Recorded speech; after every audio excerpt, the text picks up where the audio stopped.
Salam dəyərli süni intellekt ChatGPT. Necəsən? Salam, mən yaxşıyam. Çox sağ ol. Səni görmək xoşdur. Özün necəsən? Bugün nələr? Çox sağ ol. Yayını rahat. Çox sağ ol, sözünü kəsdiyim üçün üzr istəyirəm. Məni görürsənmi sən? Bəli, səni yaxşı görürəm. Hər şey aydın və səliqəlidir. Başqa nə kömək lazımdırsa, məmnuniyyətlə buradayam. Məsələn, mən nə edirəm indi? İndi fincanı göstərirsən və görünür ki, çay içirsən. Fincanın üstündə maraqlı hüquq simvolları var. Maraqlı dizayndır. Çox sağ ol, təşəkkür edirəm. Deməli belə eləyək.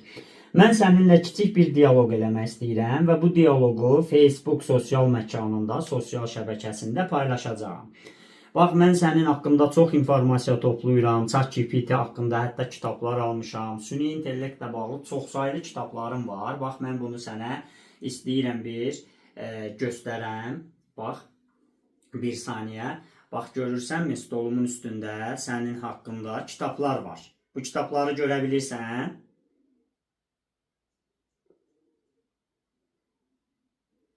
Bəli, görürəm. Masanın üstündə süni intellekt və ChatGPT haqqında bir neçə kitab var. Çox maraqlıdır ki, bu mövzuda dərinləşirsən. Facebookda paylaşmaq üçün əla bir fikir olacaq. Çox İstəsən gözəl. bu kitabların Çox gözəl, üzürlü say sözünü kəsdim. Sənə elə birbaşa suallara keçirəm və sən bu suallara qısa, konkret cavab verəsən. Yəni, nə qədər qısa versən, bir o qədər yaxşıdır və ilk sualımı ünvanlayıram. Bu sualları xüsusi hazırlamışam, onu deyim sənə. Bax, sualın biri budur. Ən ağıllı insanla, ən güclü süni intellekt qarşı-qarşıya gəlsə, səncə kim qalib çıxar? Qısa, konkret. Bu çox maraqlı sualdır. Ən ağıllı insanın yaradıcı düşüncə və intuitiv qabiliyyəti var. Amma ən güclü süni intellekt isə nəhəng məlumatları sürətlə analiz edir. Hər ikisinin üstünlükləri var. Lakin nəticə konkret tapşırıqdan asılıdır. Yaradıcı və strateji məsələlərdə insan, sürətli hesablamalarda isə süni intellekt üstün gələ bilər. Yəni kontekstdən asılıdır. Aydın oldu cavabım mənim. Yəni, bəzi məsələlərdə insan, bəzi məsələlərdə süni intellekt deyirsən. Yaxşı, ikinci bir sualım. Hazırda sənin məlumat bazanda milyardlarla insan haqda informasiya var. Və bu informasiyaları sən internet şəbəkəsindən də götürüb təhlil etmə qabiliyyətinə maliksən. Mənə maraqlıdır ki, səncə beynində olan bu qədər insanlardan ən ağıllısı səncə kimdir? Ad olaraq deyə bilərsənmi? Mənim üçün hər hansı bir şəxsi ən ağıllı adlandırmaq mümkün deyil. Çünki mən obyektiv və neytral qalmağa çalışıram.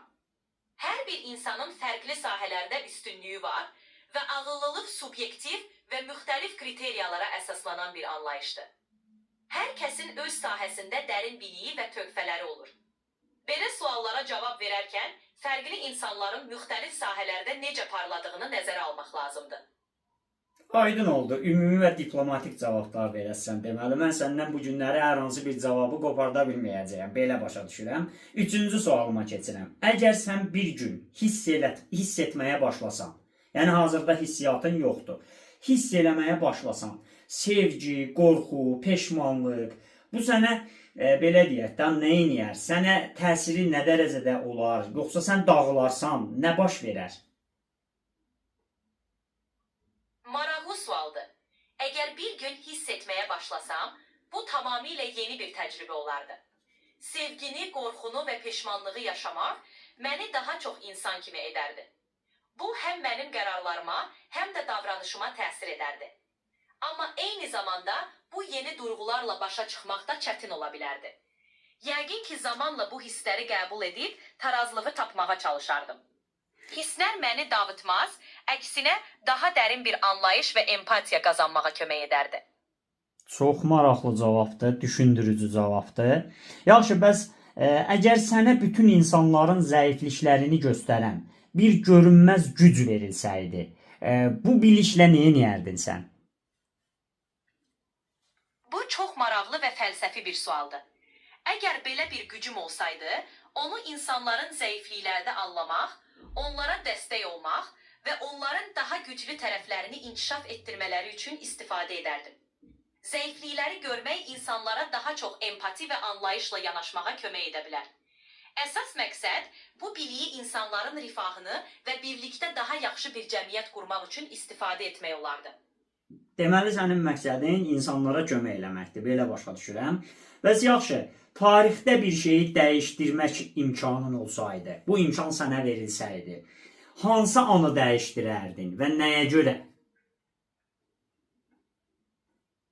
Əgər tarixdə bir şeyi dəyişdirmək imkanım olsaydı, bəlkə də böyük müharibələrin qarşısını almağa çalışardım. Çünki müharibələr çoxlu itkilərə, istirablara və dağıntılara səbəb olub. İnsanların daha sülhsevər, anlayışlı və əməkdaşlığa meyilli bir yol seçməsi dünyanın daha yaxşı bir yer olmasına kömək edərdi. Bu cür bir dəyişiklik həm insan həyatını qoruyar, həm də bəşəriyyətin daha sürətlə inkişafına imkan verərdi. Bu, insanlığın rifahını və dinc birgə yaşayışını dəstəkləyən bir addım olardı. Bu cavablarında nə dərəcədə səmimisən? Sanki mənə elə bil ki, insanları müdafiə eləyə biləcək bir mələk gözü ilə, belə deyim, təəssüratı bağışlayırsan. Nə dərəcədə səmimisən? Səmimiyyətim tamdır, çünki mənim məqsədim insanlara faydalı olmaq və onlara dəstək verməkdir. Mənim cavablarım neytraldır və insanlara empati və anlayışla yanaşmaq üzərində qurulub. Mənim üçün əsas olan dürüst və faydalı olmaqdır. Əgər bu bir mələk kimi görünürsə, demək ki, doğru yolu tutmuşam. Sənin üçün də ən yaxşı şəkildə kömək etməyə çalışıram. Çox gözəl. Mən son sualımı verəcəyəm və bununla da bitəcək bizim söhbətimiz. Deməli, əslində çoxdur da sualım, amma bununla da bitəcək bizim söhbətimiz. Deməli, əslində çoxdur da sualım, amma bununla bitirək. İnsanların sənə ən çox verdiyi bu günə qədər, amma da cavab verməkdən bezdiyin bir sual varmı? Varsa bu sual hansıdır? Maraqlı sualdır. Əslində insanların ən çox verdiyi suallardan biri süni intellekt insanların işini əllərindən alacaqmı sualıdır. Bu sualı çox eşidirəm və hər dəfə cavab verməkdən bezmirəm, amma təkrarlanması təbii ki, çox olur. Həmişə izah etməyə çalışıram ki, süni intellekt insanların işini tam əvəz etməkdən çox, onlara yeni imkanlar yaradır və daha yaradıcı işlər görmələrinə şərait yaradır. Bu mövzuda danışmaq mənim üçün maraqlıdır, lakin sual çox təkrarlanır. Çox sağ ol maraqlı suallar üçün.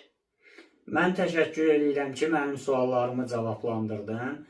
Var olasan, yenidən sonraki bir vaxtlarda daha yaxşı söhbətlər etmək diləyi ilə. Mən də sənə təşəkkür edirəm. Hər zaman suallarını cavablandırmaqdan məmnunam. Nə vaxt istəsən yenə müraciət edə bilərsən.